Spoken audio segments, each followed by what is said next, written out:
would love you to come. He said, be patient, it'll happen. And I'm like, amazing. At that time, Fergie, around 2 or 3 days later, called Frank Clark, and Frank Clark told his secretary Carol, blank the calls. Just ignore the calls.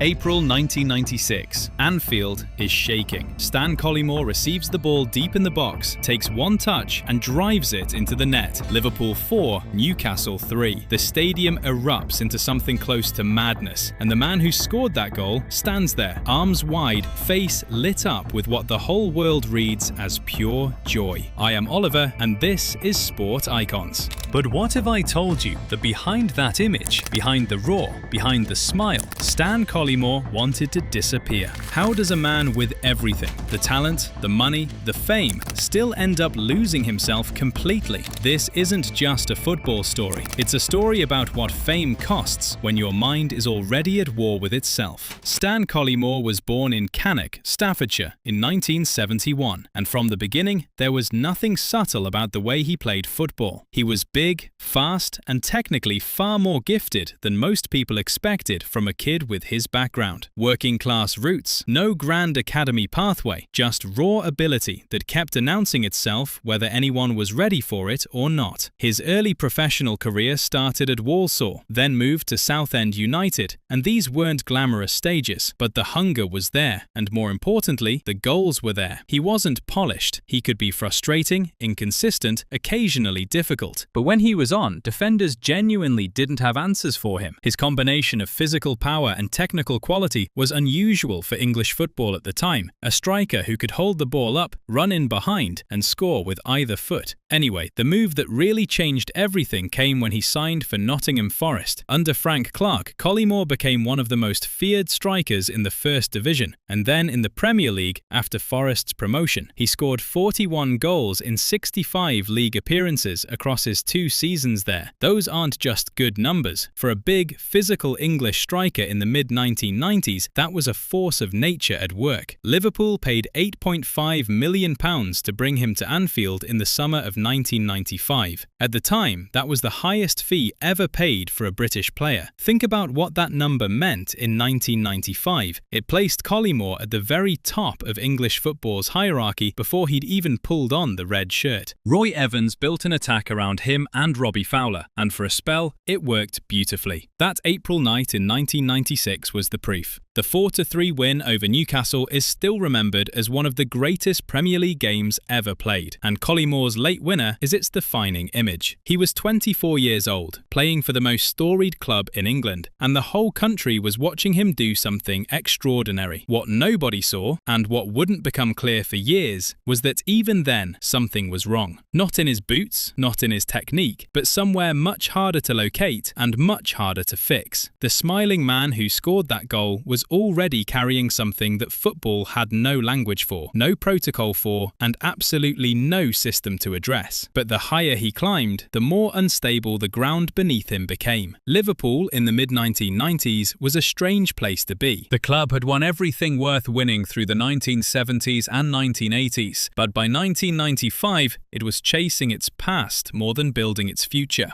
And in that gap between expectation and reality, a culture grew that the press would eventually brand with 2 words that stuck like a stain: Spice Boys. The story goes that before the 1996 FA Cup final against Manchester United, several Liverpool players stepped off the team bus wearing cream Armani suits. They lost the game 1-0. The suits became a symbol of everything the critics wanted to say, that this group was too distracted, too concerned with celebrity, too comfortable with the cameras to do the hard work that winning required. Collymore was part of that squad, and whether it was fair or not, the label followed him. The thing is, the Spice Boys narrative was always too simple. It made for a clean headline, but it couldn't explain what was actually unraveling inside Stan Collymore. Because while the tabloids were writing about nightlife and designer clothes, he was quietly coming apart in ways that had nothing to do with either. Panic attacks, emotional instability, a growing sense that the world was closing in on him, even on the days when 45 25,000 people at Anfield were chanting his name. He'd spoken about this years later, the impossible contradiction of walking out onto a pitch as one of the most watched footballers in England, while privately feeling like he was barely holding himself together. There was no name for it in the dressing room. There was no protocol. You trained, you played, you performed, and you kept anything else firmly to yourself. His form became erratic. The goals that had come so naturally at Nottingham Forest started drying up. Roy Evans, his manager, grew frustrated. The fans, who had seen that Newcastle goal and expected a decade of it, started to turn. The wasted talent conversation began, the kind of narrative that, once it starts in English football, almost never stops. Nobody was asking why, they were just watching the output drop and drawing their own conclusions. Then came Paris. In 1998, during France's World Cup, Collymore was there as a television presenter. An incident with Ulrika Jonsson, the Swedish TV presenter he was in a relationship with at the time, ended with assault allegations and the kind of front-page coverage that follows a man for the rest of his public life. It was damaging in every sense, personally and professionally, and it hardened a version of Stan Collymore in the public mind that had very little room for complexity or context. His football career scattered after that. Aston Villa, then Fulham, then Leicester City, then a brief, strange chapter at Real Oviedo in Spain. Each move carried the weight of what Liverpool had been supposed to be. Each club was a smaller stage than the last, and at each one the same questions followed. Was this the week he'd rediscover himself, or was this just further confirmation that the best of him was already gone? The honest answer was that neither question was quite right. He wasn't simply underperforming through laziness or poor attitude, which was the easy version the media preferred. He was a man whose mind was in genuine crisis, playing a sport that had no framework for that reality and no interest in developing one. The football world watched the decline and called it a waste. What it actually was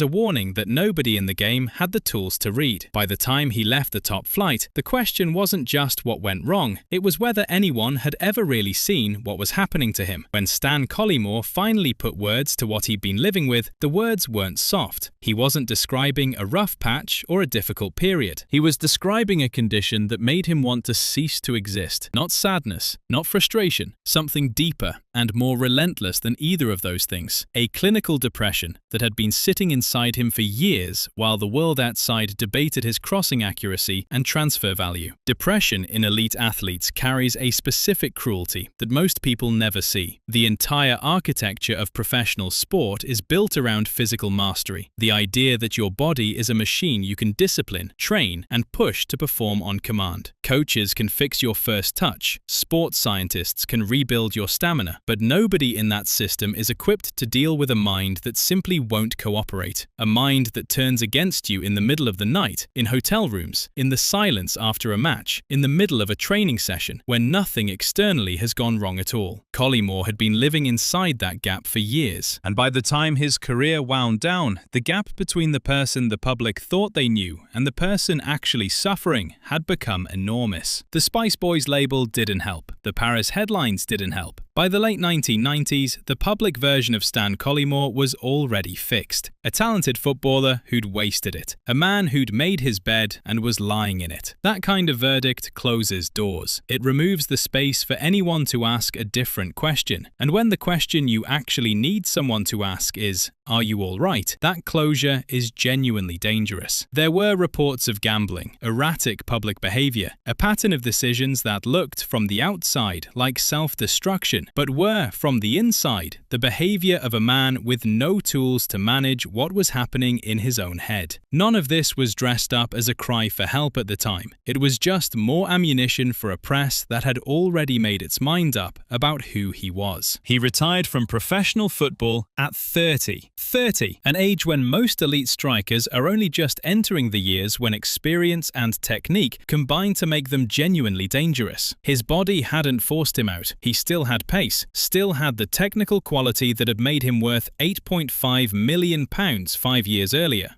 There were clubs that would have taken him. There were goals still in him, physically speaking. What couldn't continue was the weight of performing at that level while his mind was in open revolt against him every single day, with no support structure in place and no safe way to ask for one. The football world noted his retirement, filed it under "didn't fulfill his potential" and moved on. What followed was quieter and harder. No fanfare, no clean second chapter, just a man trying to navigate the world outside the game that had structured his entire adult life, while carrying a condition that the medical establishment was still struggling to fully treat. He spoke later about the darkness of those years, not with self-pity, but with the kind of flat honesty that comes from having genuinely been to the worst place a person can go and found his way back out of it, at least partially. The moment that cracked things open publicly came in November 2011, after Gary Speed's death. Collymore wrote about it in The Guardian with a rawness that stopped people. He wasn't performing grief. He was saying, clearly and without decoration, that he understood something about what Speed might have been carrying because he had carried versions of it himself. For many readers, it was the first real glimpse of what had actually been happening to Stan Collymore during those years when the football world had simply written him off. But silence, for Stan Collymore, was never going to be the final word. Something shifted when Collymore stepped away from playing. Not immediately, and not cleanly, but over time, the man who had spent his career being defined by other people's narratives started writing his own. He found his way into broadcasting, working with TalkSport and various media outlets, and what became obvious very quickly was that he wasn't interested in the comfortable version of football commentary. He didn't want to talk about formations and transfer windows. He wanted to talk about the things the sport had spent decades pretending weren't there. He spoke about depression in dressing rooms. He spoke about the culture of silence that tells a professional footballer to get on with it, run it off, be grateful for the wage. He talked about gambling addiction with a directness that most public figures in sports still avoid, and he talked about racism in football at a time when the game's institutions were still largely content to issue statements and do very little else. None of it made him universally liked. Some people found him difficult, combative, too much, a man who couldn't just settle into the elder statesman role that retired footballers are expected to occupy gracefully. But here's what that criticism missed. The very qualities that made Collymore uncomfortable to deal with were the qualities that made what he was doing worth something. He wasn't performing advocacy. He wasn't the polished spokesperson with the carefully crafted message and the charity partner logo on his shirt. He was a man who had been through the worst of it and refused to dress that experience up into something more palatable for the audience's comfort. When he talked about depression, it landed differently than when a governing body released a mental health initiative, because it was real in a way that press releases simply aren't. His work with the Mental Health Foundation helped push that conversation further into football's mainstream at a time when the sport still treated emotional struggle as a character flaw rather than a medical condition. He wasn't alone in that work. Other former players added their voices over the years, but he was among the earliest and the loudest, at a cost to his own reputation that he accepted without apology. The complexity of his public image by the time he reached his 50s was genuinely hard to untangle. The tabloids had spent 20 years building a version of him, reckless, damaged, unreliable, and that version didn't disappear just because the fuller picture was finally coming through. Some people held the Paris incident against him permanently and always would. Others looked at everything that came after and saw a man who'd done genuine work to confront his failures honestly, including the ones that couldn't be explained away by depression. Both reactions were understandable. Neither was the whole story. What couldn't be argued with was the gap he helped close. Football is still not good enough at this. Players still retire quietly with things they've never told anyone. Dressing rooms still run on the unspoken rule that weakness is dangerous. But the conversation is louder now than it was when Collymore first started having it, and his voice is part of the reason why. At 55, Stan Collymore carries all of it. The goals, the record fee, the night Anfield shook, and equally the years of decline, the headlines, the diagnoses, the decisions he'd probably take back if he could. Nothing about his story resolves neatly into a lesson or a redemption arc with a bow on it. That's what makes it worth sitting with. The question English football still hasn't fully answered is this: what would have happened if someone at Liverpool in 1995 or 1996 had recognised what was in front of them. Not a difficult player, not a troublemaker, but a young man in the grip of a serious mental illness, performing at the highest level of professional sport with absolutely nothing in place to catch him. The system that paid £8.5 million to acquire him had no corresponding investment in keeping him whole.